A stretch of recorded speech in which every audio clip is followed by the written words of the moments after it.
ጥሩ ነገር ሊመጣ ሊሆን ይችላል ወይም መጥፎ ነገር ሊመጣ ወይ ሐዘን ሊመጣ እንደሆነ ቀድሞ ይነግረናል መረጃውን ያቀብለናል ማለት ነው ውስጣችን እኮ ነው እኛ እናቀውም እኮ ሳናስበው ከውስጣችን ወጥቶ ለእኛው ምክር የሚሰጠን ስሜት ነው ብዙዎቻችሁ ይሄ ነገር አጋጥሟቸዋል ማንንም ሰው የተባለ ሰው ከሆነን ያጋጥመናል አይነቱ ይለያይ ይችላል እንጂና ስሜቱ መውረር ነው ለምሳሌ ከራስ ፀጉር እስከ እግር ጥፍራችን ቅፍፍ ማለት ስሜት ሆዳችን ይላወሳል የሆነ ነገር ይንሰፈሰፋል አንጀታችን ምን እንደሆነ ግን አናቅም የሆነ ሰውነታችን ኑርር ይለናልና ሆድቃችን አካባቢ የሆነ ስሜቱ ያዝ ያደርገናል ለዚህ ነው ፈረንጆች get intuition የሚሉት ሆድቃ አካባቢ የሚሰማ ስሜት ለዚህ ነው ቀድሞ እኮ ታውቆኝ ነበር ትላላችሁ ቀፎኝ ነበር እኮ ዛሬ እኮ ውስጤ ነግሮኝ ነበር ቅፍፍ ብሎኝ ነበር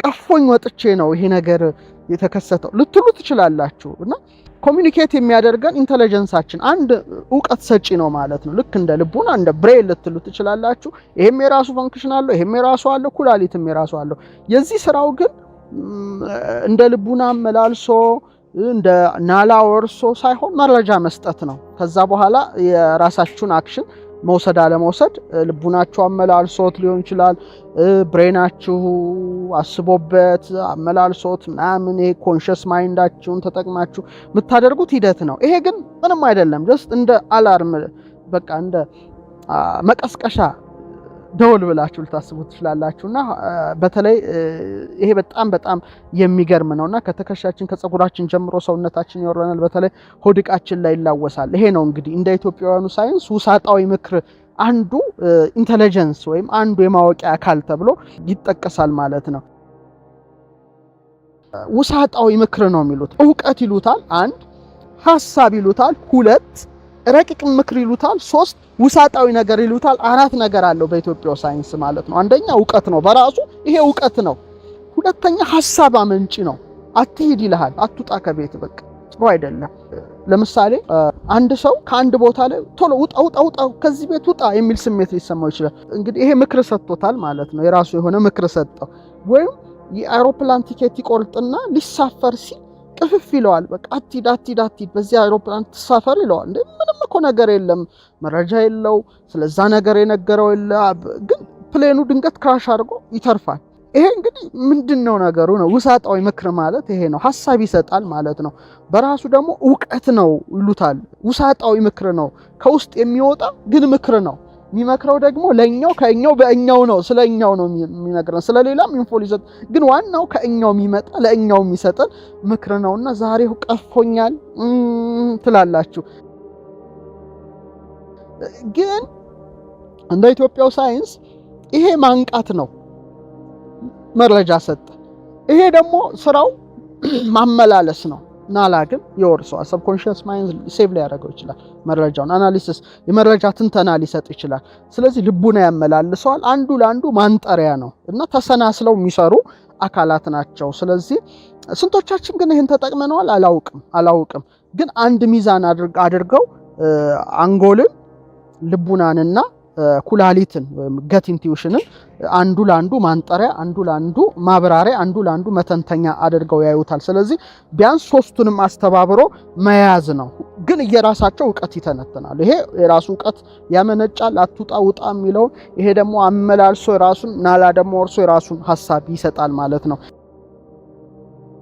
ፈረንጆች አብዛኛውን ጊዜ ብሬን ነው የሚሉት አንጎል ግን ይሄ ሰው ልጅ ሙሉ ሊያደርገው አይችልም ለዚህ ነው መንፈሳዊነት የራቀው የአውሮፓው የምዕራቡ ሳይንስ ይሄ ነው ስጋ የስሜት ሕዋሳት የስሜት አይን ጆሮ አፍንጫ በቃ ሁሌ ከሚታየው የማይታየውስ ማንነታችን በአርአያ እግዚአብሔር የተፈጠረውስ ነፍሳችን መንፈሳችን እንዴት ነው ማወቅ ያልቻልነው ይሄንን ስለዚህ ነው ሰው እንስሳ ነው በሰለጠነ ቁጥር ትልቅ መሳሪያ ሰርቶ ሰው መግደል ማጥፋት ማውደም በቃ ትልቁ ቁንጮ ኒውክሌር ቦምብ ሰርቶ ማፈንዳት ስጋው ይሳቤ ነው ስጋ ብቻ ነው የሚንቀሳቀሰው ነፍስና መንፈስና ሁሌ ደግሞ ዕውቀትን መተንተን ባይ ብሬን አይደለም ልቡና ማመላለስ አለበት ኩላሊት ማጤስ አለበትና ብሬን ካል ይሄንን ካልተጠቀምን ዋጋ የለንም ማለት ነው አንድ ሶስተኛ ነን ጭራሽ ጎዶሎ ነን ሁለት ሶስተኛስ ጥሩ ነው እንዳዳ አንድ ሶስተኛ ሆነን ባዶ እንሆናለን ሁሌ ሜንስትሪሙ ሳይንስ ፈሪሃ እግዚአብሔር የራቀው እግዚአብሔር የለም ምናምን እያለ የመጣው ሁሌ ይሄንን መስተጋብር ተከትሎ ስለሚጓዝ ይመስለኛል። እንዴት ነው ይሄን ታዲያ መረጃ ሲሰጠን ይሄ አካል እንዴት ነው ከፍ የምናደርገው የሚለውን ነገር ነው። ምክንያቱም ቀድሞ ሄዶ ነው መረጃ የሰጠን። እንዴት አየ? በጣም ረቂቅ ምስጢር ነው ክቡራን ተመልካቾቻችንና ስለ ረቂቁ ነገር ለማወቅ ሳይንስ የሆነ ነገር ሊጠቁም ይችላል እንጂ ሙሉ ነገር አይጠቁም። ይልቁኑ ከሳይንስ ይልቅ መንፈሳዊነት እጅግ ትልቁ ቁም ነገር ነው ይመስለኛል መንፈሳዊነት። ምክንያቱም ረቂቅ ነገር ነው። ስለ ረቂቅ ነገር ለማወቅ ሳይንስ ሊነግርህ አይችልም። ምናልባት ሜታፊዚክሱ ያደገ ስለመጣ ነው እንጂ ስለ ረቂቁ ነገር ሳይንስ ሊነግርህ አይችልም። ማየት፣ ማሽተት፣ መቅመስ፣ መስማት፣ መዳሰስ በሚሉ ውሱን ነገሮች ውስጥ የሚመላለስ በመሆኑ ነው። ስጋ እንዳለ ሁሉ ነፍስና መንፈስ እንዳለ፣ አንጎል እንዳለ ሁሉ አንጎል ብሬንህ እንደሚያስብ ወይም አይምሮ አንጎልሽ እንደሚያስብ ሁሉ ልብሽም ቀልብሽም እንደሚያስብ የሚነግርሽን የጥንቱን ዕውቀት ወይም መንፈሳዊነትን ገንዘብ ማድረግ የበለጠ እንድናሳድገው ይረዳናል የሚል ሐሳብ አለ። ትክክል ነው አይደለም የሚለው ለመለየት ትክክል መሆኑ አለመሆኑ በምን እናውቃለን? አላውቅም። ማን ሊያውቅ ይችላል? የሆነ ነገር ነው የሚነግር፣ ከውስጥ ነው የሚመነጨው ሳታውቀው ማለት ነው። አትሂድ፣ እዚህ ቦታ ሂድ ይነግርሃል፣ ቅፍፍ ይልሃል፣ ውጣ ይልሃል። አይ ዶንት ኖ የሆነ ነገር ይነግርሃል። እና በምን መለየት ይቻላል የሚል ሐሳብ አለ። ማስታወሻ ላይ በማስፈር ማለት ነውና ይሄ ስሜት ሲሰማን ምን እየሰራን ነበረ? ይሄ በጣም ቁልፍ ነው። የት ቦታ ነበርን? ምን ወሰንን? ይሄ ስሜቱን የተሰማን ከዛስ ምን ሆነ? አያችሁ፣ ትክክል ነው አይደለም የተሰማን ያለውን ስሜት የሚለው ይሄ በጣም ወሳኝ ነው። ድርጊቱ ከተከናወነ በኋላ እንረዳዋለን። ስለዚህ ቦታው ኢቭን ጊዜው ብጽፉት፣ ምን እንደወሰናችሁ ብጽፉት፣ ከዛ በኋላ ደግሞ ኢን ሪዛልቱ የመጨረሻው ውጤቱ ደግሞ ምን ነበረ የሚለውን በደንብ አድርገን ምዝገባውን ብናደርግና ማስታወሻ ቢኖረን የበለጠ ለማሳደግ ይጠቅማል። ትክክል ነው አይደለም በቃ ከዛ በኋላ የሚለውን ነገር አሉታዊ ነገሩን አዎንታዊ ነገሩን እና የሰጠኝ ምክር ትክክል ነው አይደለም የሚለውንም በዛው እንድትለዩት ይሆናል። ድርጊቱ ከተከሰተ በኋላ ይሄ ዲፕ ኢንቲዩሽን ከፍ ለማድረግ ማለት ነው።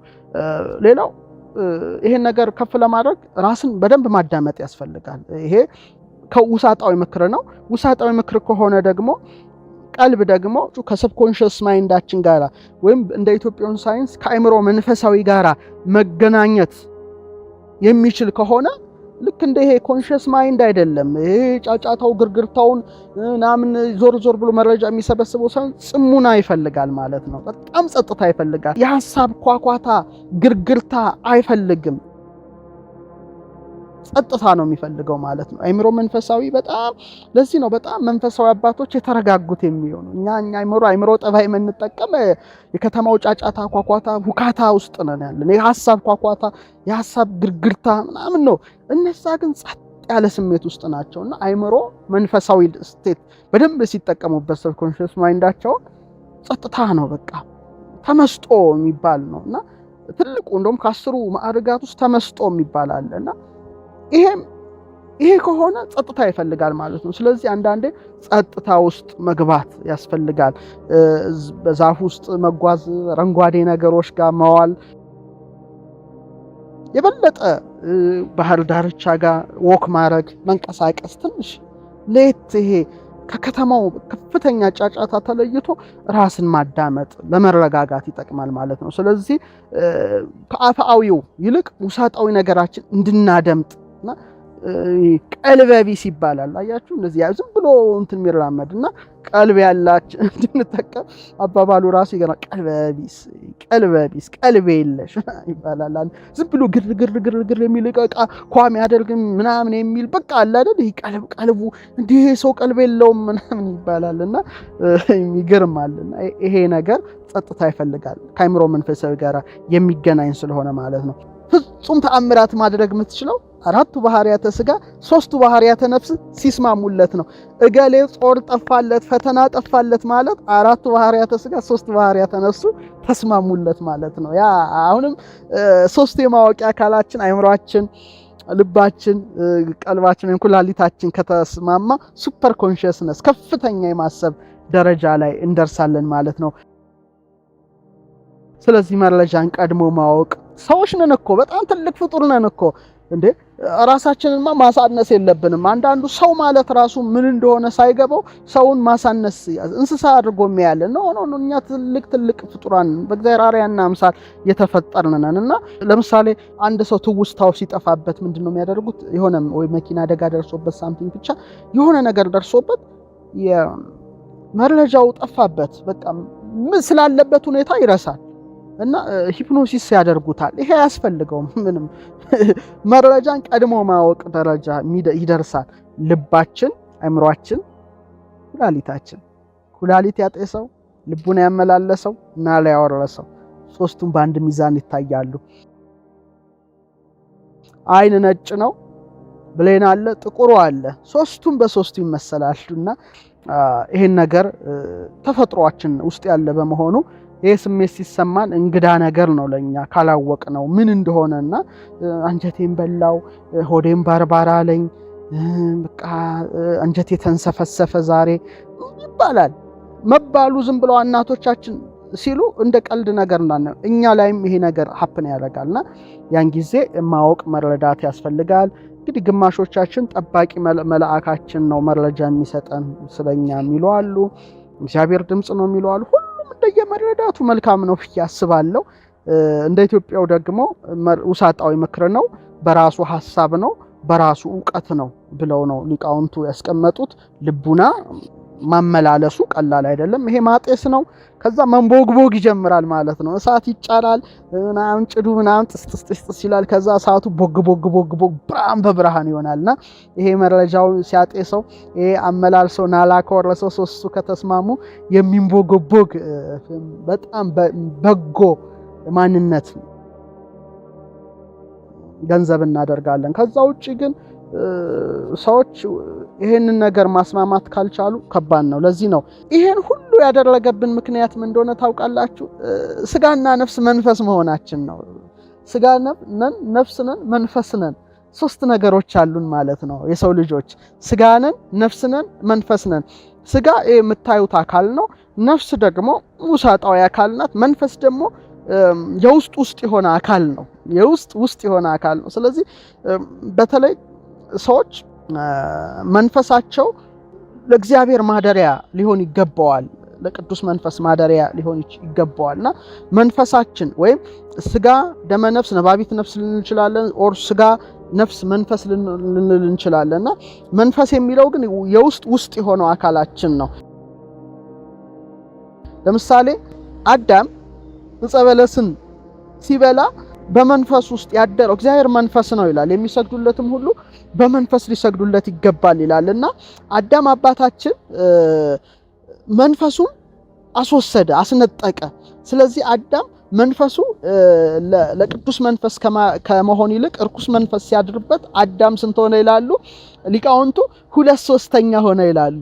አንዱ ነገር ጎደለው፣ እግዚአብሔር መንፈስ ተለየው ማለት ነው። የክፉ መንፈስ ጎተራ ሆነ ማለት ነው። ስለዚህ አሁን 2 ሲካፈል 3 ስንት ነው? እስቲ ቤታቸው አካፍሉት። 2 ሲካፈል 3 2 ሲካፈል 3 ማለት 0.6666 ይላልና 666 የሚለው ፍቺ ይሰጣልና ይሄ 666 ማለት የእግዚአብሔር መንፈስ የተለየው ክፉ መንፈስ ያደረበት እንደሆነ ትረዳላችሁና አይምሮውን፣ ልቡን፣ ቀልቡን ነው ይሄ አሁን ያልነው ኩላሊት የምንለውን ክፍል ከተጠቀመ ደግሞ ጠቢብ ይሆናል፣ ጥበበኛ ይሆናል።